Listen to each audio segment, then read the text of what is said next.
Franck Niva, vous êtes l'invité spécial de notre émission Prix d'Amérique. Bonjour. Bonjour. Ravi de vous accueillir. Merci. 16h05, dimanche, D-Day, 2700 mètres et la gloire au bout de ces 2700 mètres pour le meilleur trotteur du monde.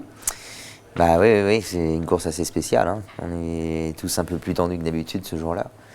Une course très importante que tout le monde forcément veut gagner, donc il n'y a qu'un gagnant malheureusement. Donc bah oui, faut que tout se passe bien. Il ne faut pas qu'il y ait d'incident déjà, puis que pas de faux départ, voilà, que tout se passe bien. Tendu, pour vous connaître un petit peu comme ça, dans l'intimité, dans la compétition, j'ai l'impression que ce n'est pas un mot qui vous est familier.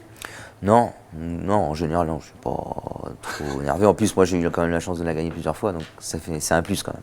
Le gagner plusieurs fois, 5 victoires dans le Prix d'Amérique depuis 2009, 2 deuxièmes places et une histoire qui vous lie à Reddy Cash. Bah oui, j'ai eu la chance de rencontrer Reddy Cash. Il m'a apporté 2 Prix d'Amérique et après j'ai eu la chance d'avoir le fils, parce que si j'avais pas eu le père, j'aurais jamais drivé le fils. Bah, c'est comme ça, voilà, je suis pas né le lendemain de la chance. Et celui qui vous a permis de remporter la 5e, c'est Molne du Corta. On va passer en revue les 18 concurrents de cette course. C'est un plateau qui est magnifique. Ouais, c'est une course assez ouverte. Il y en a plusieurs qui sont capables de gagner, je pense. On commence avec l'As, Looking Superbe. C'est un gros point d'interrogation, c'est un pensionnaire de Jean-Michel Bazir. Ouais, bah celui-là, oui. L'autre jour, il est parti au galop un peu. Il a fait une faute alors qu'il n'avait pas lieu de la faire. Il était en dehors, il n'y avait personne qui le gênait. Là, on va être beaucoup de partants. Comme il a fait l'autre jour, il est pas incapable de le refaire. Mais par contre, c'est un cheval de classe, hein. S'il part sur la bonne jambe, faut peut-être s'en méfier quand même. Il y a de la confiance dans l'écurie. Ouais, ça m'étonne pas. C'est un cheval qui a beaucoup de vitesse. Il suit tous les trains. Ça m'étonnerait pas qu'il soit à l'arrivée.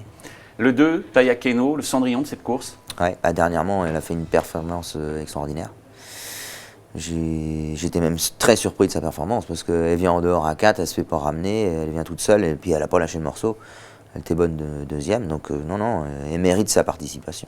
Le 3, c'est Eridan, c'est un des jeunes chevaux de cette course. Ouais, bah, lui s'est qualifié dans le dans le Continental, où il a eu la bonne course, plus un cheval de 2100 à mon avis, c'est un cheval de vitesse. Là ça va être plus dur avec les vieux, il n'y a pas trop de marge quand même. Ouais, c'est un cheval qui peut quand même sur une pointe en ramasser quelques-uns. Ouais, mais enfin, ça va pas aussi vite. Là, ça va rouler tout le temps. À mon avis, il va être un peu court. Compliqué pour lui. Pour Bayakeno, vous nous aviez dit compliqué aussi? Bah, avant le coup, j'aurais dit très compliqué, mais là, vu ce qu'elle a fait l'autre jour, faut peut-être pas l'interdire. Le 4, c'est Davidson Dupont. Moi, j'aime bien. C'est un bon cheval. Il peut manquer un peu de maniabilité. Dans les virages, il est un peu spécial, mais c'est un cheval qui suit tous les trains aussi, hein. C'est un bon cheval. Et sur la montante, ça me surprendrait pas non plus qu'il soit dans les 5 premiers. Dans le Belgique, c'était pas mal. Ouais. Et puis même les fois d'avant, c'était bien. Que pensez du 5 d'Elia Dupomereux? Bah, je trouve qu'elle est un peu sur la descendante. Elle a été très bien en début de meeting. Sur ses performances du début de meeting, j'aurais dit qu'elle avait une chance. Puis là, ses dernières courses sont un peu moins bonnes, elle a besoin de rassurer. Le 6, Charlie Dunoyer, ça paraît difficile. Bah ouais, toutes ses dernières courses sont pas très bonnes. Je vois pas comment il va pouvoir faire l'arrivée. Le 7, c'est Urlo De Iventi qui va représenter l'Italie. Ouais, bah, plus sûrement un cheval de vitesse, comme beaucoup de chevaux italiens. Oh, je le connais pas très bien en France. Il est venu une fois dans le Luxembourg, non? Je crois. Il a gagné le Luxembourg. Oh, c'est pas les mêmes quand même. Là, ça va être, à mon avis, ça va être compliqué. Paraît compliqué. Usage Jocelyn, numéro 8, brave jument. Ouais, brave jument. Démarre bien, elle est brave. Maintenant, c'est un peu long, je pense. La distance est un peu longue pour elle. Je la trouve meilleure quand même piste plate sur les courtes distances. Que pensez du 9, Cara William? Le cheval est bien, c'est un bon petit cheval. Maintenant, avec ces vieux-là, je crois qu'il n'a pas une marge énorme. Voilà, c'est plus pour une fin de combinaison. Il a besoin d'un rythme régulier, il a eu du mal à se qualifier. Ouais, il a eu beaucoup de mal à se qualifier, puis il est qualifié au raccro. Donc ça me paraît difficile. Valco Genila, le 10, pas très heureux dans le Prix de Belgique, à un moment où il pouvait peut-être être 3-4e, sorti par Bélina Jocelyn. Ouais, bah, c'est un peu le même que Cara William. C'est un peu les mêmes chevaux. Donc, je les vois un peu sur la même ligne pour finir, quoi. D'accord, ça veut dire 7-8e? Ouais, je pense. Le 11, c'est Traders, qui a fini 2e du Prix de Cornulier. Ouais, bah, il vient de faire une grosse performance dans le Cornulier. Bon, ça laisse des traces quand même, hein, une course montée comme ça où ça a été très rythmé. J'ai peur qu'il n'ait pas trop récupéré quand même. Donc c'est un cheval qui a toujours possédé des moyens. Pour vous, ça va être difficile de rentrer dans les 5? Après, c'est délicat de faire l'impasse parce que c'est quand même un super cheval, mais bon, une course montée 8 jours avant comme ça, c'est pas l'idéal. On en arrive à un des gros morceaux de cette course, le 12, Bélina Jocelyn. Tous ceux qui l'ont vu dans le Belgique ont l'air de dire « Ah, Jean-Michel va gagner, Jean-Michel va gagner ». va gagner, il n'est pas tout seul. Mais il va essayer de gagner comme beaucoup. Mais enfin, elle a une des premières chances de la course, c'est sûr.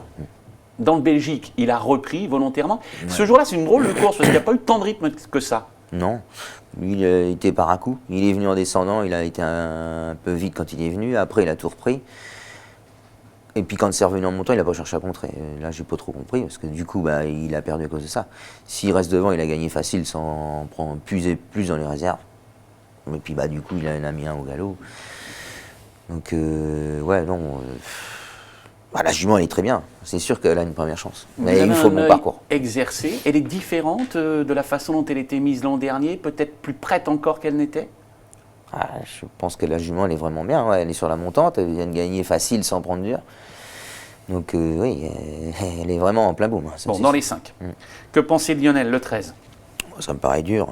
Chaque coup qu'il est venu en France, dans le Prix d'Amérique, ça s'est toujours mal passé. Là, je vois pas. En plus, il a vieilli un peu, donc ça va être compliqué. Le 14, c'est Billy de Montfort. Bon, elle est course, qu'elle a le droit, mais bon, elle n'a pas de chance avant le coup. On en arrive encore à un des gros morceaux de cette course, le 15, Ridley Express, c'est le tenant du titre.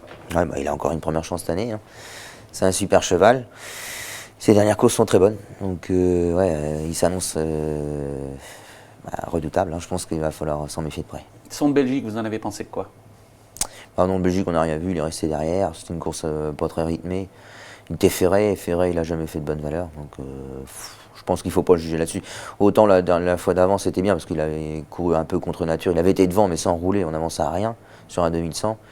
Et il s'est fait prendre de vitesse. Mais par contre, c'est un cheval qui a beaucoup de tenue. Vous lui aviez pris la tête avec Ball dans le dernier Prix d'Amérique. Oui, je le prends de vitesse. Parce que le mien a plus de vitesse que lui. Mais lui, il est très dur. Il lâche rien. Et il est revenu le faire. On évoque maintenant le 16, Bird Parker, qui sera déféré les 4. Ça n'a pas été souvent le cas. Oui, il a été rarement, il y a très longtemps. Oui. Mais ça ne l'a jamais trop transcendé. Je ne suis pas sûr que ça soit parfait pour lui. Donc, ces derniers temps, il est bien. C'est sûr que la dernière fois, il a gagné.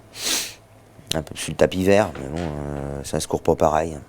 Il va falloir le provoquer un peu, parce que parfois, dans la mise en jambe, il est un peu plus lent. Il a du mal à se mettre en route. Mais bon, c'est sûr qu'il ne faut pas l'interdire quand même pour une fin de combinaison.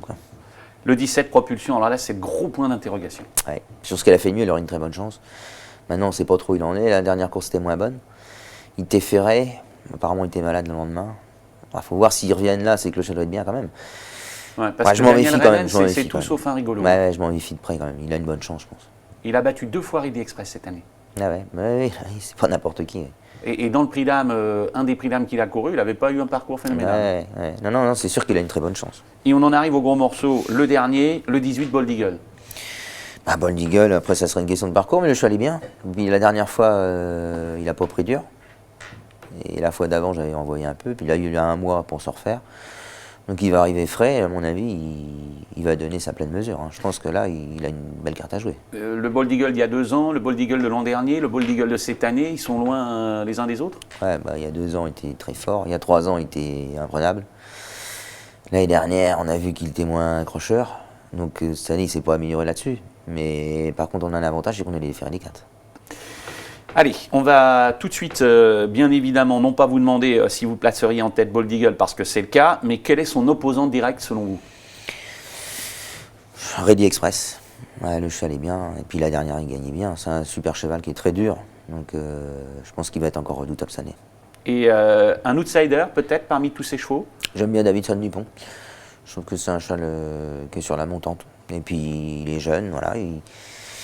Il est assez dur, il l'a prouvé cet été. Puis il a déféré des 4, c'est un plus quand même pour lui.